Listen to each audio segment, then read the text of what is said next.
Welcome to another episode of Rainbow Popcorn, the podcast reviewing camp classics and queer cinema. We are in a new Two Brothers Entertainment studio. Yes. Hello, Brett. Hello, Lee. How are you? How are you? Oh, yeah, I'm good.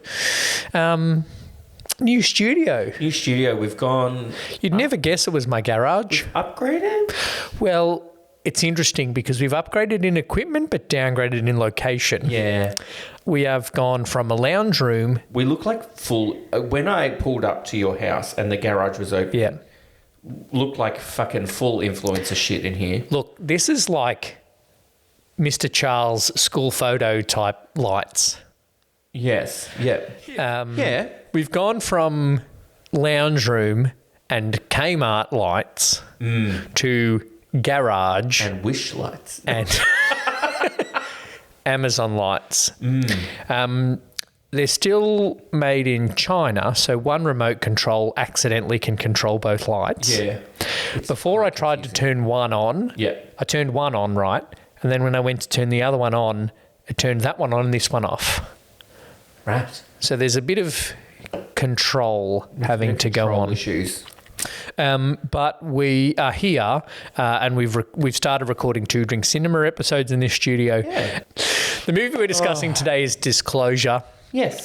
Which is a Netflix documentary, the first documentary since Stonewall that we have reviewed by Rainbow Popcorn. Fucking, I am glad that Stonewall got a pounding in this movie. Oh, Pun I was intended. Like, I laughed. I was like, fuck yes. I was Great. watching it going, I'm like, okay, they've done this, they've done this, they've done this. They better fucking get to Stonewall. One of my favourite headlines of all time is still, and will forever be, director of worst gay film of all time gets married. It's fucking terrible, and I apologise to everybody that we started this series of Rainbow Popcorn with that film. Oh, gosh. But since we've done others, and now we are doing Disclosure. So the documentary is Disclosure. about Trans lives on screen. trans lives and trans representation in Hollywood, in cinema, in TV, in modelling, in media. Yeah. So it was originally premiered at the Sundance Film Festival, January 2020, and then it was picked up by Netflix and released on their streaming platform. Speaking of the subheading of it, Yep. can I make a criticism? Ooh. It could have been subtitled Disclosure, the Laverne Cox story. Okay. Disclosure, what Laverne Cox thinks about trans lives on screen.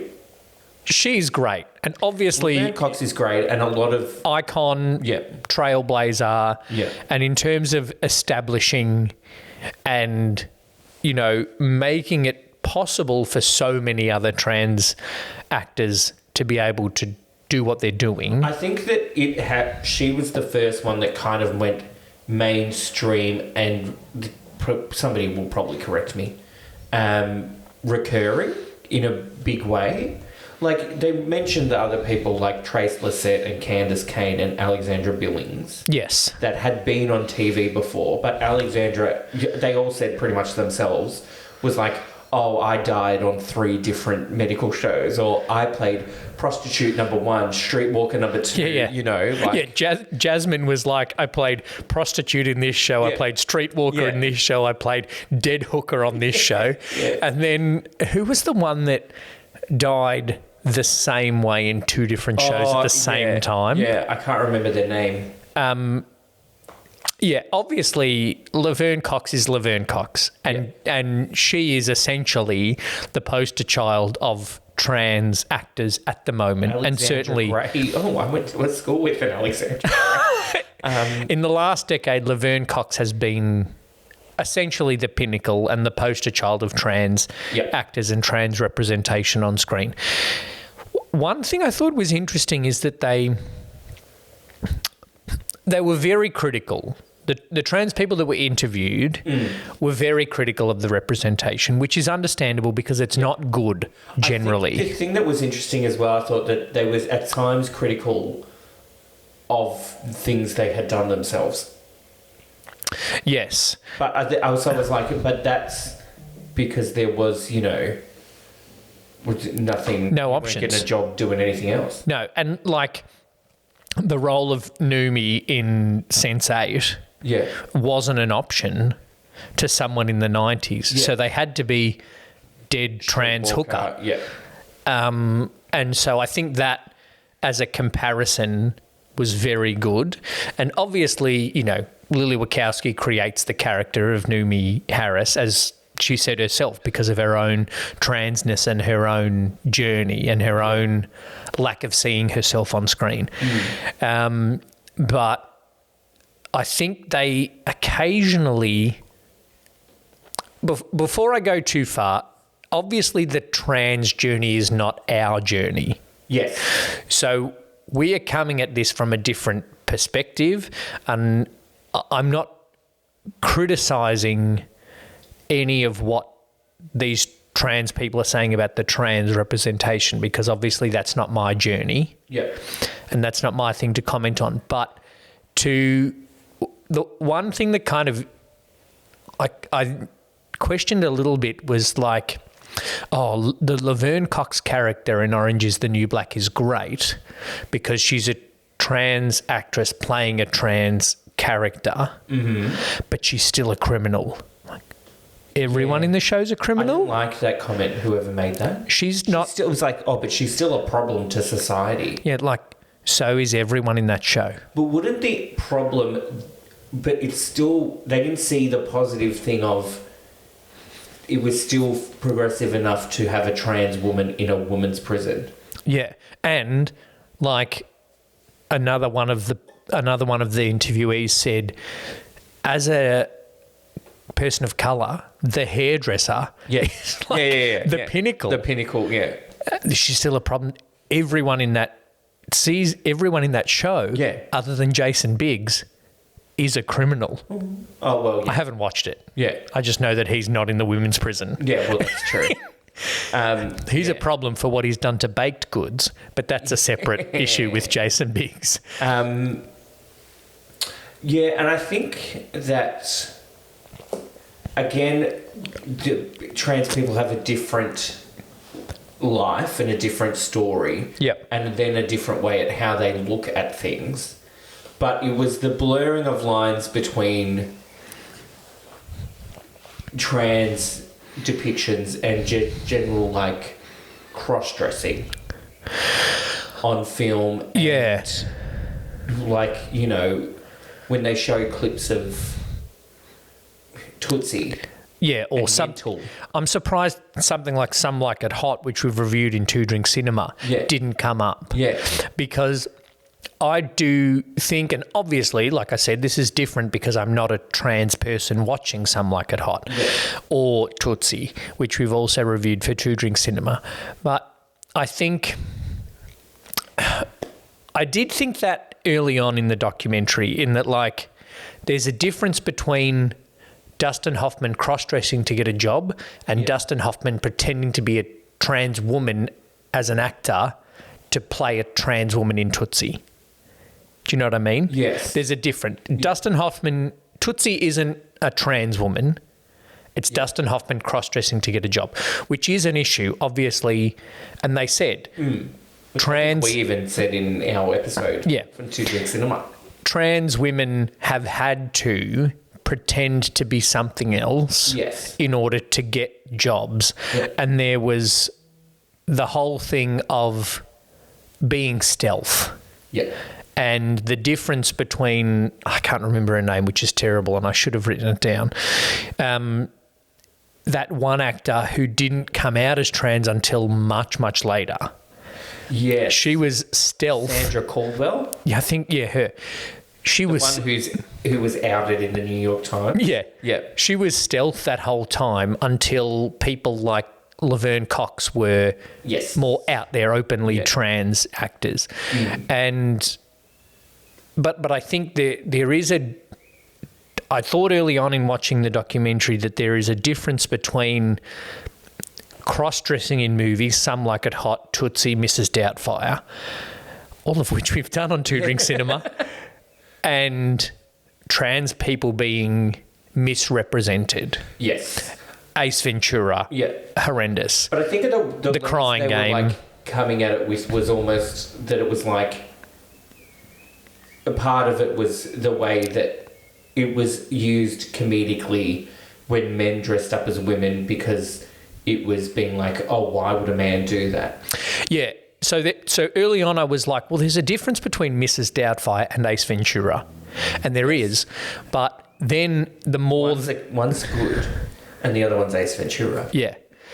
Then what they elaborated on as the documentary went on was that things like Mrs. Doubtfire meant that when Laverne Cox walked down the street dressed in women's clothes, people laughed at her. Yeah. Because a man dressed as a woman is just a joke. Yeah, and it was the same that one person who commented and said they came out and they referenced Silence of the Lambs.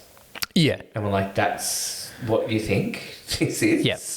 But I think the quote that, or I might save that for when we get to the dialogue bit, I guess, of the Pride score. I would say, I definitely learned something watching this, which is what a good documentary should do. Yes. And it also did kind of change the way I look at things. I think one of the main... Especially when we get to a point when they talked about Dallas Buyers Club. Yeah. I think the main overall point that it makes for non-queer people... So, right, us going into it, we've talked already in the episodes of Rainbow Popcorn, and we've mentioned it because the R in Archie Q De Niro on Two Drink Cinema is representation. We've talked about the you can't be what you can't see thing, and it broadened my thinking of that in terms of, yeah, and I even had one question. So let's get into the scale of things. All right. Okay. All right. So all of our Rainbow Popcorn movies, we rate on the Pride scale. Yes. All right. And if you've listened to Drink Cinema, you know that we enjoy creating acronyms to suit our purposes. Yeah. Thankfully, we managed to fit one into Pride. Went into Pride. We started with the word and then fit the things in, not the other way around. So the P of Pride is presentation. Yeah. It's hard to talk about presentation of a documentary because it's a point a camera at someone and they talk thing. Yeah.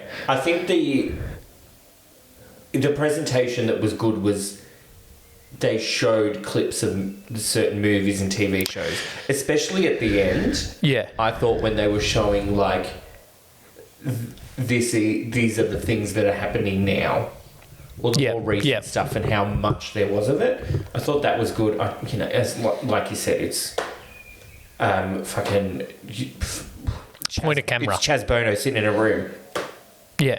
Great. It's everybody sitting in essentially the same room. Yeah. I think they also did well in choosing a clip that is relevant to what the person is saying. Yes.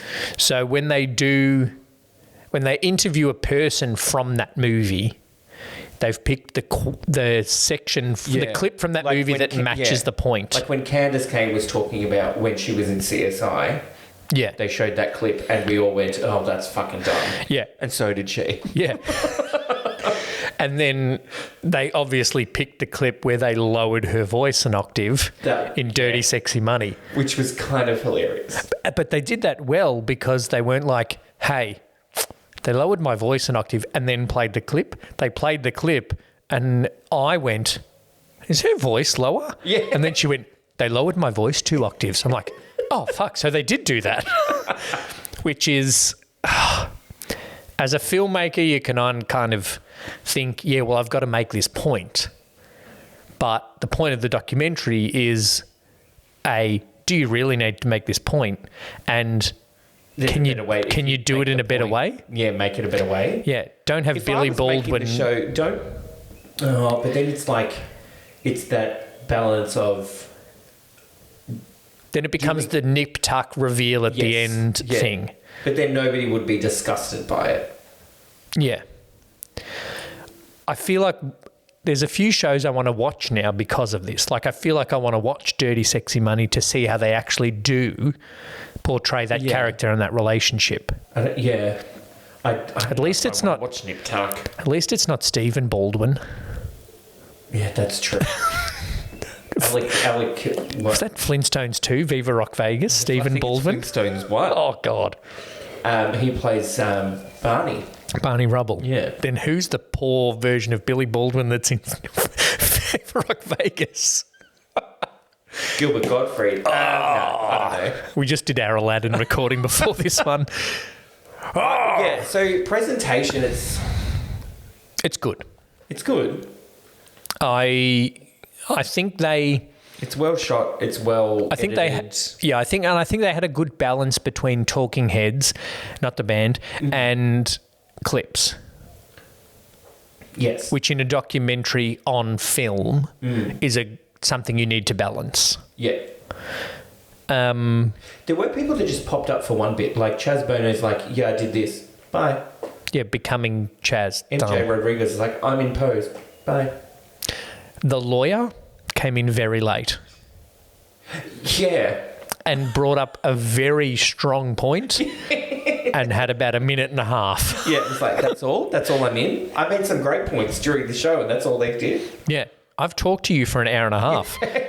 You've given me 1 point. Presentation, I'm going to get to that in another point though. Presentation though, I think it's hard to score a documentary low. It's a 4. Yeah, I'm going to give it a 4. Yeah. Okay. Okay. The R in Pride is for representation. Yes. I didn't see a trans man until about 25 minutes in. Yeah. I don't think. The intro was very trans woman focused, which became a little bit clearer as the documentary went on. Yeah.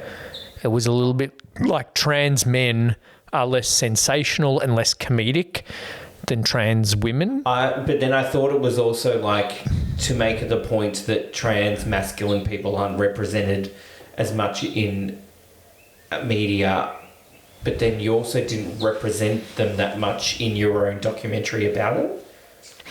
I would have, because I'm sure there are trans men right now who are struggling to get parts.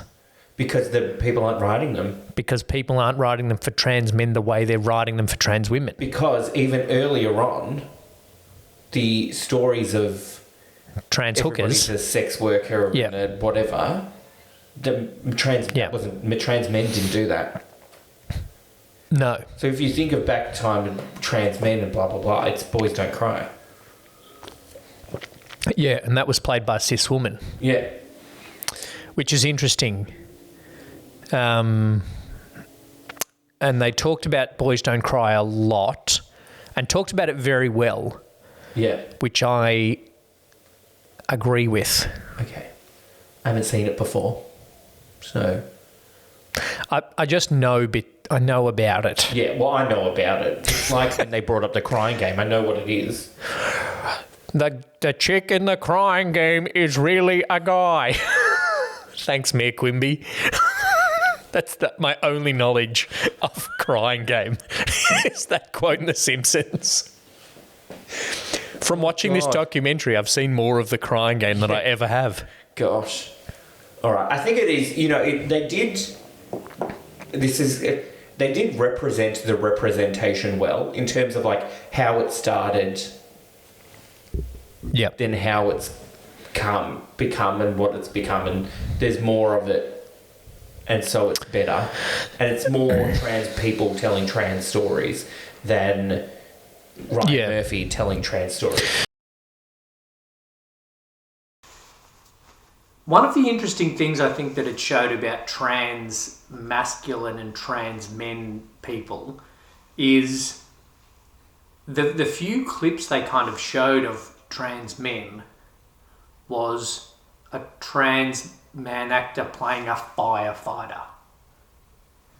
You know, so a very they're masculine playing a person. very masculine person. Yeah. And so the main trans men actors they showed were playing almost 100% cis-presenting characters. Yes, okay. And one of the debates about trans thing is the point of trans isn't to become cis-presenting. Whereas a lot of the trans women characters weren't necessarily 100% cis-presenting. Yes, right. In Dirty Sexy Money, she was playing a trans woman. Yeah. Whereas he was playing a male firefighter. But he is a trans actor, yes. Yeah, but he's a trans character in that show. Yeah, but I think the extent to which the cis-presentingness is a little bit further and perhaps has to be a little bit further for a trans man at the moment than a trans woman. Right, okay. Does that make sense? Yeah, I think so. One thing I thought was interesting is I only learnt through this documentary that... Jerry Springer was a terrible show. It's very problematic. I already knew that. I grew up in the 90s. But it was good shit. Oh, God. That and Judge Judy. That was an afternoon done. I miss Ricky Lake. And Ellen abusing people off camera. Ooh. Chella Man, I didn't know was gender diverse. Chella Man. So, Chella Man is... It's quite a list. It is gender non-binary, Chinese, Man. American, Jewish, deaf. So right, okay. So in terms of minorities... So his intersectionality... He's ticked all the boxes of intersectionality. I didn't know until this documentary that Chella Man was trans. It says, Chella Man is an Asian American actor, model, artist, YouTuber, and LGBTQ activist. He is known for sharing his experience as a transgender, deaf, genderqueer, Asian, and Jewish person of colour. Yeah. So ticking all the intersectionality boxes. I didn't know until this documentary that Chella was trans. Right. And one of my questions is that what we're aiming for? So I saw Chella play a cis male character in DC's Titans. Right. So Chella plays the son of Deathstroke. Right? That's all. Yeah, I know. But in the episodes I've watched, at no point is the son of Deathstroke trans. Okay. So it's not a trans character necessarily. Is that what we're aiming for? Or are we aiming for trans people to play trans people?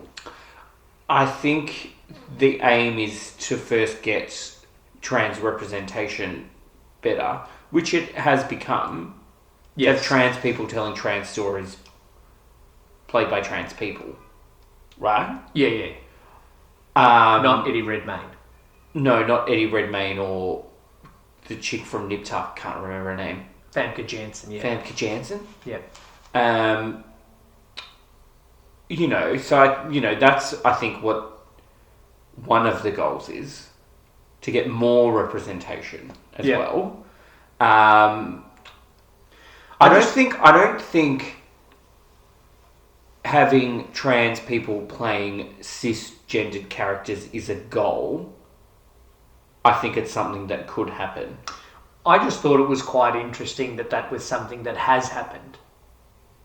Yes. I had no idea, and I just thought Chella Man was another hot boy in the long list of hot boys that's in DC's Titans. Yeah, well.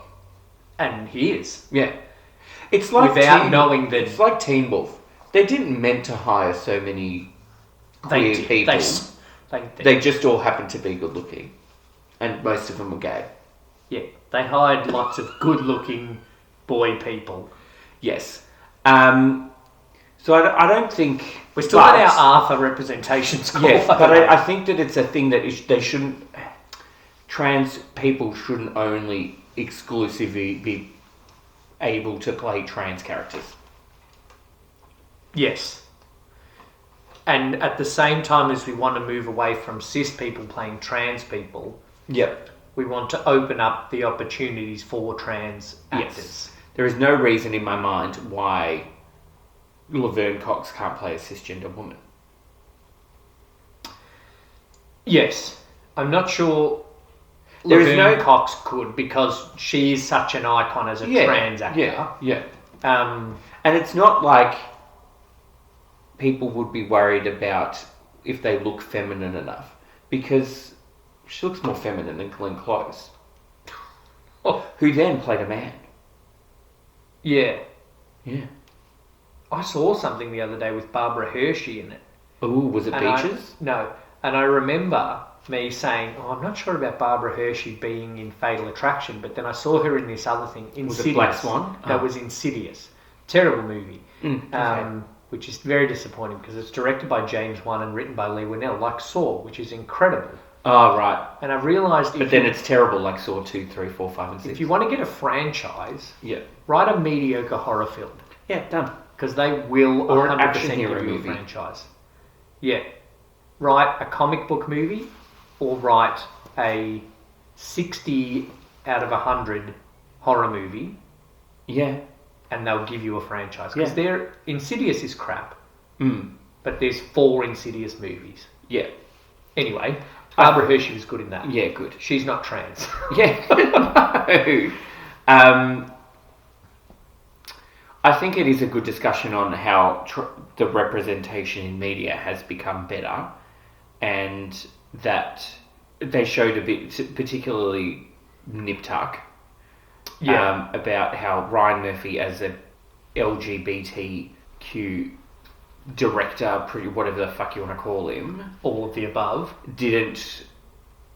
still didn't represent the transgender part of that alphabet mafia. Well, then I think they followed on well from that by showing the people that led Stonewall that weren't actually the twink in the Stonewall Yeah, in the movie. movie. Yep. That was then like, Marsha P. Johnson. Mm.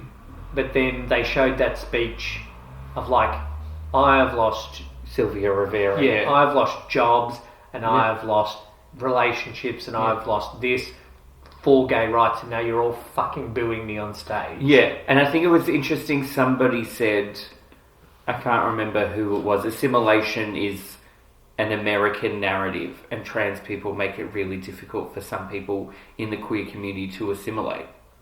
Yeah. I find it... Obviously, this documentary is not about the non-binary thing, No. but I find that they did, kind of head that kind of idea of assimilation Mm. is the non-binary thing is non-assimilation. Because this binary Yes. idea of gender is the cis-presenting trans person.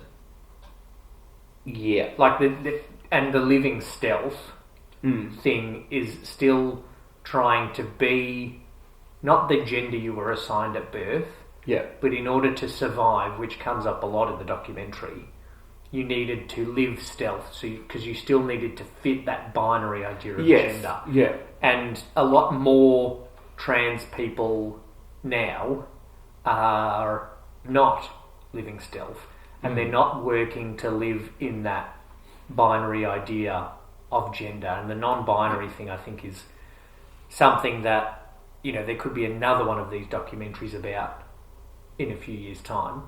Yeah. One interesting thing in terms of representation that I wrote about was they talked a lot about the 80s in terms of girls pretending to be boys.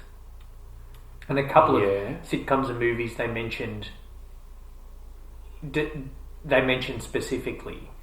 And one quote was like, the conflict is the lie instead of just having a conversation like normal people. We've watched a lot of Yeah, well, sitcoms that's- together. yeah. That's the point of sitcoms. That's a lot of movies. Like we're watching Cheers at the moment. Yeah. And if Sam and Diane just had a conversation, the 22-minute episode would take 2 minutes. Well, the first 6 seasons would take. Yeah. And while that is, and I think the overall thing of the documentary is that while that is a trope of sitcoms, what they do with the trans thing, they did it badly. Yeah, and I think that's the quote that stood out to me, which will come into dialogue, is it's just that it's a one-word solution to the problem, and the word is more. Yeah. And the quote was, the occasional clumsy representation won't matter as much because it won't be all that there is. Yes. And in the case of those 80s TV shows and movies, the boy pretending to be the girl pretending to be the boy to get ahead, but then as soon as they meet a boy they like, they revert back to being the girl. And a few of the people that were talking about it was like, that invalidates the trans experience. Yes. Because we're not just pretending to be a boy to meet someone. No. And then we can't just revert back for the sake of a relationship. And so while that misunderstanding and the lie might create conflict or be hilarious, depending on your genre, it's not done well in the case of gender changing characters. But that's us just talking about representation in media, which without rating the representation of the disclosure of the documentary. I think they did have a good balance of people. I think and they had a good balance of like actors, actresses, producers, writers, historians, trans men, trans women, people of colour, all that. And I think relative to the amount of representation of trans women to trans men, that did seem to equate to the representation within the documentary. Yes. There were only, 5 trans men in the thing? There are a few more. But in terms of trans men actors, the trans, like the head of the GLAD incorporation, whatever you want to call it, was trans man. There was a trans man lawyer. Yeah. But the trans man actresses were outweighed women to men. But that's the case of the media. The trans guy that was on Survivor, Yeah. So I think that's probably fair. Overall, for the R score, I would give it a 4. Yeah, I was thinking of a 4 as well. Yeah. It did represent different races and cultures well also. Yes. So a 4. Yeah, there you go. The I in Pride is for iconicness. Took us a long time to get through those first 2 letters. Yes, it did. Iconicness, it's hard. It's only 2 years old. It's only 2 years old. I think it's kind of iconic in that, it was at Sundance, which is a big thing. And, I don't think there's really that many documentaries like it that talk about that subject matter. And I think it's talked about it within the mainstream. It's not a queer documentary made for queer people. Yes. I think it's this, and this will come up a lot, the palatability of it. I think it's presentable to a non-queer audience. Yeah. And I think, like I said at the start, a lot of the representation thing and the importance of representation we understand as LGBTQI people, but non-queer people don't necessarily understand, and I think it tells that bit well. So I think it's good in that sense. Yes. Iconicness, you're right, it's hard to say because it's new. I think they interviewed some iconic people. I don't know, I'm just trying to... I'll give it a 2.5. I'll give it a 2. And when we review it again in 5 years, I'll review the iconic score of it. Yes. The D is for dialogue. Usually when we do this, we talk about the script and how well it was acted. These people... Good actors. Quite genuine. Yeah. I think that some of the points some of them made, they spoke so bloody well. Jesus Christ. Yeah. That Jen Richards, I'm like, I felt stupid listening to her. Yeah. They all spoke very well, and they all told their stories very well. Some of the things I wrote down, here we are, we've always been here. And I think that's, trans representation is increasing. But I think one of the things that, they're almost battling against is like, where have these trans people all of a sudden come from? Well, it was even like the older trans actress, I forgot her name already, Sandra something. Yeah. She, struggled, and then she was like, I saw Laverne Cox, and then another one, and she's like, did we overcome and nobody told me? What are all these kids doing? But in the cisgendered people, a lot of them are saying, where did all these trans people come from? Yes. And a lot of the point that the people made in the documentary was that, no, we've always been here. You're just actually starting to see some authentic representations of us on screen. Yeah. And I think that, the thing that got me, when you're the member of a marginalised community, most of the film and television isn't made with you in mind. Well, and that joins to the quote that I said, did anyone writing this story think about the trans people watching? Yeah. I think that was that Law and Order storyline. Or it was the Nip Tuck storyline. Yes. Well, I love that Candace Cain was funny as well. Yeah. When she was talking about when she was on CSI, and it was like, she was better change it to a John Doe. Yeah. And she was like, I just wanted to sit up and be like, guys, this is ridiculous. Yeah. And, did anyone writing this storyline think about the trans people watching it? I'm pretty sure someone said that about the Nip Tuck storyline. But that could be applied to the CSI storyline. Yeah. To the Law and Order storyline. Yeah. To the changing to the crying cat. To the crying. To the changing of the voice in Dirty Sexy Money. Yeah. And so that's why I wrote that one down. But I think that's the good thing to why representation is important, and why, and it's not always having the representation on the screen, but behind the scenes as well. Yeah. Is that if you're making a queer movie or a trans movie, to actually have people even just as bloody consultants or however you want to call them, to talk about it, And they talked a lot about the making of Transparent. If they had that on Stonewall, maybe one person would have said that white guy, no, that wasn't right. Yeah.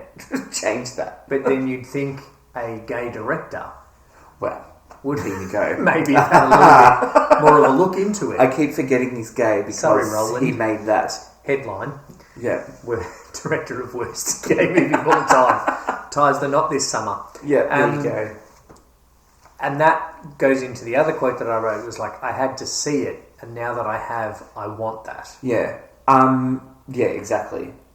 I think that sometimes when overly intellectual people talk about things, they overanalyze things. I wrote one quote about that, and it was an old movie. Yes, D.W. Griffiths is racist. He's problematic. He's more than problematic. Yeah. He was not good. Yes. Despite the fact that he was obviously pioneering early cinema. Yeah. The way he told stories, other than using film, was not good. But the analysis. When I was in high school, I used to think analysation was a word. Analysation, right. And how did you go in literature? Not well. It took a Year 9 English teacher a lot of work to really work me out of the word analysation. The analysis by one... You're thinking of saying that this genderqueer character in the D.W. Griffith film happened to come in the scene after the first ever cut Yeah. of film somehow makes a trans character over this death scene. Yeah. Trans equals death. I was like... a little bit much. Yeah, that was one of those moments that whoever it was that was talking about, I was like, you've lost me. I can't. The quote is, this cut figure, the eunuch, is presiding over the invention of the cut in cinema. Yeah, bit of a long bow there. So the cut, that cut in cinema, which we see a lot now, is someone dies and the film cuts to something else and we just know that they die. Yeah. In this D.W. Griffith film, a genderqueer character happens to be there. Yes. Is that the first representation of the cut scene meaning death, meaning genderqueer people means death? Yeah, it was a bit much for me, that bit. Yeah, that's probably the longest bow that was drawn in the documentary. That's true. I think, and there were a few, but that's the one that I really kind of didn't go along with. But yeah, D.W. Griffith, no good. Yeah, well, we can all agree on that. Yes. What else have you had in dialogue? I just think it's obviously very well spoken. It is just a bit over-analysed a bit much, I think. Yeah, and I think part of the over-analysation comes from the fact that this is it. Yeah. Like, all of these people have not had an opportunity to present their analysis. Yes. So they're presenting all of it. Yeah, I like... as far as they can. I did like the thing somebody said, I think it was Zeke, said about the L word and how they finally put a trans-masculine character in there. Yeah. Maybe it wasn't him. But from a lesbian lens... Yeah. So that they would, what he said was like, trans men were seen as betrayers of feminism. Well, there was that whole scene that they showed from the L Word of like, you're losing the best thing. What, my vagina? Also, the acting was bad in that scene. Yeah. And also that person in the L Word. Not Max. great. But it also looked like the acting in the Crying Game wasn't too flash. But also, if you're casting a trans mask person, like if you're creating a trans mask character, don't name them Max. Like, that's lazy. Yeah. Hang on, we've got to have a mask character. It's almost what are we going to call them? What about we call them Mask? Oh, no, I mean Max. Max. Did you say Max? Yeah. No, I said Max. Yeah, Max. Let's go with Max for Max. And put a little goatee on them, and then they're masculine. But no, it's very interesting, and it goes kind of back to what you were saying about the LGB people not necessarily representing the T. Yeah. And they talked about in the documentary as well about that often some of the worst hatred towards trans people comes from gay men or cis lesbian women. Yeah. And I don't want to get, too political about it, but the acceptance within the community of the whole community is occasionally limited. Occasionally, yes. Yeah. I'm being kind. Yeah. And you do need to watch everything with the understanding of the lens. Yeah. So you need to watch the L Word is written, produced by lesbians. So this is how they're going to present men and then trans men. This isn't a criticism, but Lily Wachowski, or the Wachowskis now are making films as trans people. And so that's a little bit of a different lens. Yeah. And Lily even said herself in the documentary, even though, as much as people have now added a trans allegory onto Neo, it wasn't written with that intention, but because they were both battling with their transness so much, it is in there. Yeah. It's that lens. Subconsciously. Yeah. I think, it's good dialogue. One thing that came in late, though, in terms of interview, was the lawyer. That lawyer, yeah. And he made a really good point. He was like, are we still just elevating the few? Like, Laverne Cox, great. She's doing great. Yes. Lily Wachowski, great. Yeah. But when it is pushed onto people who can't handle it, your bigots and your rednecks, they don't have access to rail back at Lily Wachowski. So they rail back at the trans person they see on their subway car. Yeah. And all of this media representation is great. But are we at the point now where that needs to be pushed into more legal protection and legal, in some parts, still legal recognition? Yeah. And I felt like that came in a little bit late. Yeah.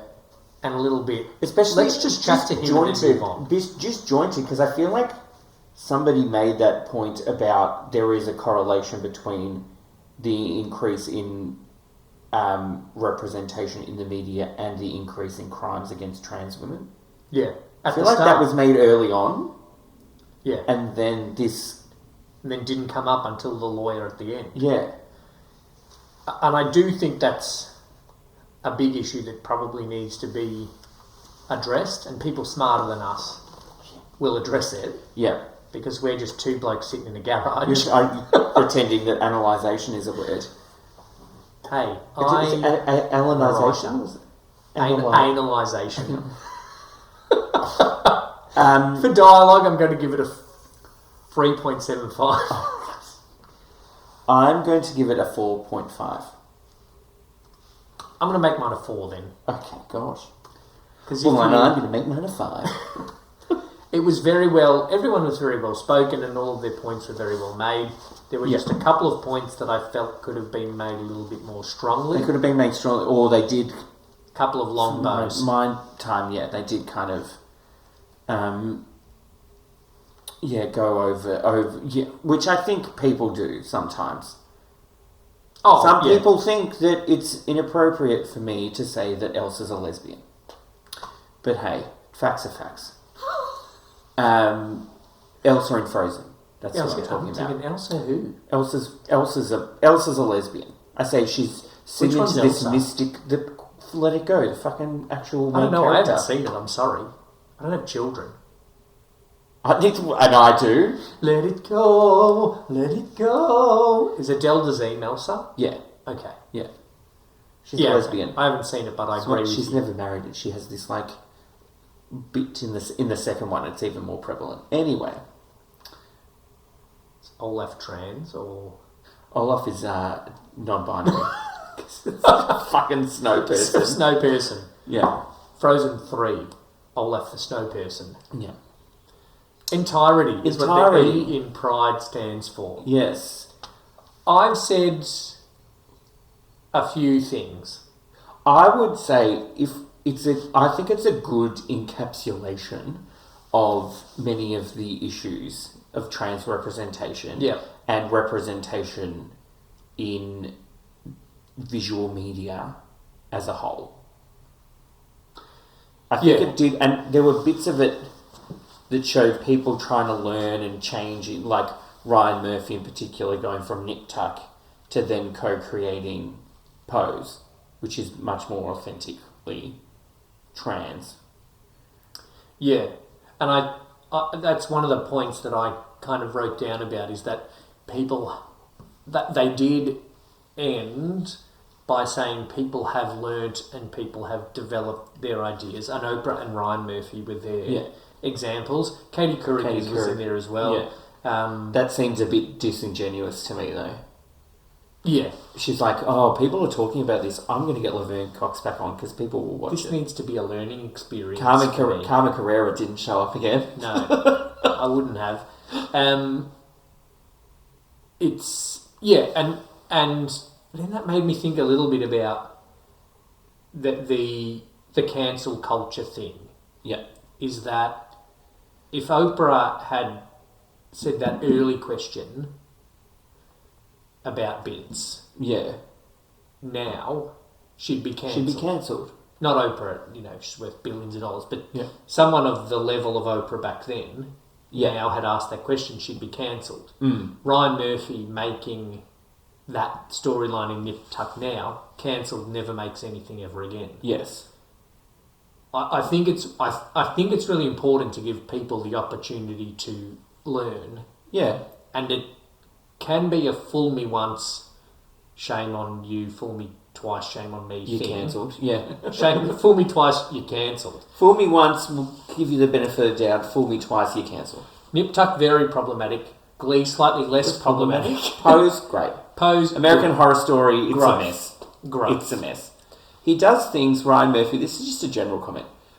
Because a lot of the shows he made, TV shows, kind of overlapped, right? Yeah. So, like, Glee went for a few seasons, then he started American Horror Story, went for a few seasons, then he starts Pose, whatever, right? Yeah.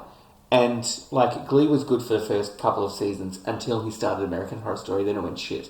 Then American Horror Story was good until he started Pose, then it went shit. It's like, I only have time for one, but I'm going to keep these going in the background. Yeah. That's me a bit.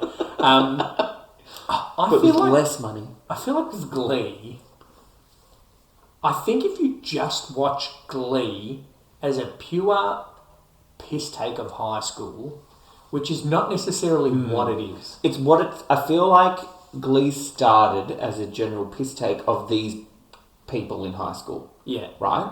And the idea of a show choir. Yeah. Then it started taking itself a bit too seriously. No, but I think, one of the things of the problematic is the way that the principal talks about the students. Yeah. Right? Yeah. If you watch it as a dark comedy piss take of high school, yes, you can kind of go, that's a bit funny. Mm. But I'm not sure that was what it was fully intended to be. When you put that into teenage kids are watching this because it's about show choir. Yes. Not so much. If you go American Horror Story show choir, hilarious. But that's not I can't wait for the next one. I cannot wait. Season 10. American Horror Story and show choir. Chris Colfer is going to go straight for Leah Michelle. Yeah, I'm going to kill you. And I'll get the lead. There'll just be fucking Artie in a wheelchair sitting there going like, no, I get the solo now? Real life? Oh, he had a go at her, didn't he? He is not a fan. Not a fan. Which is interesting because I thought they were friends. But hey. Kurt. I don't know how many friends Rachel? Leah Michelle has anymore. But hey, she'll probably win a Tony. Adele Dazeem might still be friends. Not sure. Jonathan Groff, yes. I think they're friends. I just was listening to our old highlights of Tutoring Cinema where you were talking about... Oh, The Matrix. Speaking of trans... I'm going to Matrix. I'm like, why? If Jonathan Groff and Neil Patrick Harris in the same movie, why isn't a big gay dance sing-along? Yeah. Disappointing. I mean, missed your opportunity, Lily. Yeah, there you go. I think it's great that they showed Stonewall because that made me laugh because we were right about that. I feel like we got some acknowledgement. Waiting. I think it was very interesting. They talked a lot about survival. Yes. And that word, like it wasn't a segment of the, like how have you survived being a trans person? It wasn't a segment of the documentary. Yeah. But in a lot of, just about everybody brought up, this is what I needed to do to survive.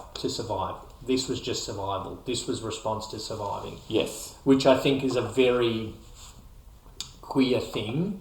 And particularly, they talked a lot about the stats of violence against trans people. It's a very trans thing to make decisions based on having to survive and be able to get through, which is tragic.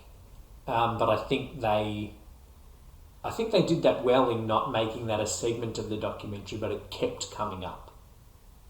Yeah, almost like everything that is to do with the transness and trans life, there's an element of deciding things based on survival. Yes. Overall, it was great. And if anybody was like, why does representation matter and yada yada, I'd go watch this documentary, then come back and talk to me. Yeah, I think it for me felt like it took a lot of the arguments that I've heard in different places and crystallised them into 1 2-hour thing. Fabulous crystals. Yeah, good Swarovski. It made me want to. You know what? When it was like, not many people know trans people, which is true. Yeah. I don't know a trans person. Then it made me know one. Then it made me feel bad. Well, no, I don't know one. I don't. Okay. No, but like, I know a couple. Okay. But it depends how you count no. Like I worked with one a while ago. Right, okay. In my day-to-day life. I don't know anybody. No. That I know of. which means I don't know them. We used to sing in a choir with one. Yeah, well, I don't know them. Yeah. That's what I mean. It depends what you count as knowing. I don't know any, is my point. But then it made me kind of feel bad. Like a bad gay. Like, I should know a trans person. Then... Any trans people listening that want to be friends with Brett? Then I was like, how do I go out and meet Sounds someone? terrible. Anyway. But I also think... And I'm not saying this is what you're doing, but I don't like the idea of like, I should be friends with a trans person. No, yeah, I know. Let's That's go the other and thing as well. find a trans person. Hey, nice to meet you. I'm sorry, I don't have... I've got enough friends. Unless you're trans. Yeah. I'm trying to fill my I've roster. got straight cis man, I've got straight cis woman, I've got this, I've got a gay brother. I've got an opening for a trans person. An opening for a trans person or a paraplegic. That is not what we're doing. Oh, no, that's not what I'm doing. Anyway, overall, how do I want to score this thing? 4. I'm just going to say a 4 as well. 4.25 actually. 4.25. It's a very well made documentary, makes a lot of very good points, and it refers to a lot of... In terms of... this is going to come up in a lot of the movies that we talk about. Making something that is in the mainstream and is telling queer stories into the mainstream. Yeah. I think it does that very well, because people have watched Nip Tuck and Dirty Sexy Money. Yeah. People have watched Boys Don't Cry, and it's won an Oscar. Yeah. And The Crying Game. They might not have seen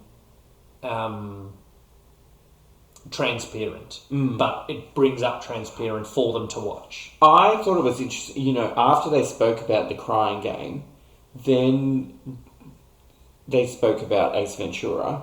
Yeah. And how terrible that was, and who thought that was a good idea. Yeah. And then during that movie, the background music, they're playing the Crying Game song. Oh, really? Yeah, and I'm like... then it's that thing as well. It's like you get that representation, then you're open to his take. Yeah. Like, you made a horror movie, you're open to being parodied by a Wayans brother, right? It's that same kind of thing. So it's like, that is terrible. But people watch The Crying Game? It's like silver lining, but terrible. You know what I mean? Yeah, it's... I did feel for that, like, that guy was like, this is my favourite movie as a kid. Zeke, yeah, poor Zeke. Zeke, then, you know Zeke. He was on Survivor. Oh, right. He got outed as trans on Survivor. It was devastating. It was also fantastic television. Yeah. Which is, again, the thing. And I actually thought of that series of Big Brother. Where Maria he's gay. Let's keep it... Oh. No, Maria, they'd sent, there was that TV show, There's Something About Maria. Something about... And it was a trans... Maria, was it? Something about... Not the movie, There's Something About No. There's something about... But she went into the Big Brother house as Maria.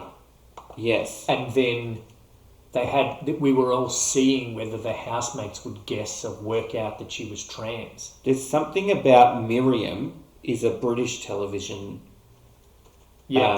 show. Yeah, that's her. And then she went into the Big Brother house. Wasn't there an Australian version? As Maria, and it was like, are the housemates going to work out that she's trans, and then what will happen when they do? Yeah. How will they react? Yeah. At the time, that was like peak television. Yeah. Early 2000s. Now we're like, oh. The thing I will say about that Survivor episode, though, they handled it very well. So it was the thing that was the tribe. And then one guy was like, he used it, who as a gay man, he used it to be like, you're not being truthful with people. Yeah. And he goes, but why haven't you told everyone that you're trans then? As it be to point, like, you're lying to everyone. Yeah. And then there was this, like, awkward silence. And then the rest of the tribe was like, how the fuck could you say that? It went off, like, and it was like this, and it was like this, and they talked about it. And the host, Jeff Probst, nailed it. And then they're all just He's like... quality host. And they were like, so do we need a vote? And they're like, no, Jeff, fuck off. Not the host, the contestant's name is Jeff. Anyway, it was a good television episode. Still hard to watch, but anyway. That's good in that, like, Well, when it goes to the point of gay men not dealing with trans people Yes. very well. Yeah. Um, He lost his job in real life because of it. Yeah. Anyway, it's I'll show that clip on the. yeah. There was and there was really interesting within the documentary talk about disclosure. And Yes. do you have to tell people that you're trans? Yeah. And that whole thing of like, and they showed clips from TV shows of, guys reacting to suddenly finding out that their girlfriend used to be a man and whatever. And it's a really interesting, and obviously we don't have the answers, No. thing of like, do you have to tell? Or when do you have to tell? And what's the obligation? Yeah. Which is interesting. And one of the people that they interviewed said, I hate the idea of disclosure. Yeah. Not the documentary, obviously, because they agreed to be filmed. It's scored quite well on it.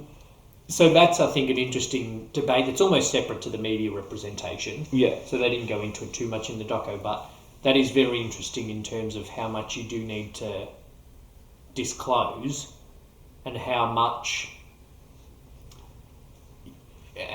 you have to deal with the other person's reaction to it as well. Yeah, what's the similar thing to coming out but completely different?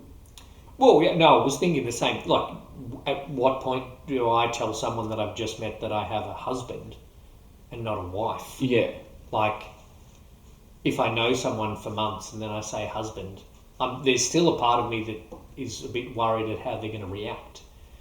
But after a while, it's not reacting to the fact that I'm gay, it's reacting that I haven't told them earlier.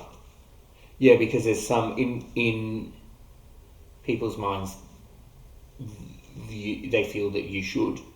Yeah, and they feel like that's something that they need to know because it's something that is different to the norm. Yeah. The majority, not norm. The norm. The majority. Ooh. Yeah. Alrighty. So as we on could continue to entirety, debate. we This is could. our longest It's episode. our longest episode. We did a serious thing. Yeah.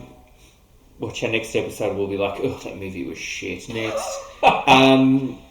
Overall, I'm giving it a 4.5. Overall, I'm giving it a 4.25. 4.25. All right. So that gives it a total of 37.75 Out of 50. out of 50. That's pretty good. Is that the top? That is equal second. Birdcage is still the top. Birdcage is 38.5. Disclosure now has 37.75, which is equal to Moonlight, which is... Yeah, Moonlight was good. I'm surprised this beats Stonewall, actually. 16.5 is what Stonewall got. I have to find a movie that does worse than that. I don't know. It's not going to happen. No, I've looked at our list that we made before we quite started. harsh on Stonewall. No, but so we should have been. So we should have been. It was terrible. Director of worst gay movie ever gets married. God, there we go again. All right, Lee, I believe it is your choice for our next film. Okay, so this film came up. It's been on our list. It's not fully intentional that I've gone from trans documentary to this film. Ace Ventura. Fuck. Yeah. All In right. terms of, this is the film I reckon in the documentary that they talked about the most positively. Birth of a Nation. I think Boys Don't Cry next. Okay, good. There was some very interesting things said in the documentary. I'm very much looking forward to seeing. I haven't seen it. I'm very much looking forward to seeing Hilary Swank. I'm looking She's forward to very seeing it as well. I've heard a lot about it. Oscar-winning Hilary Swank. Yes. So we shall see how that stacks up in our Pride score. Yeah. So Boys Don't Cry next week on Rainbow Popcorn. Yes. All right. Thank you, Lee. Thank you, Brett.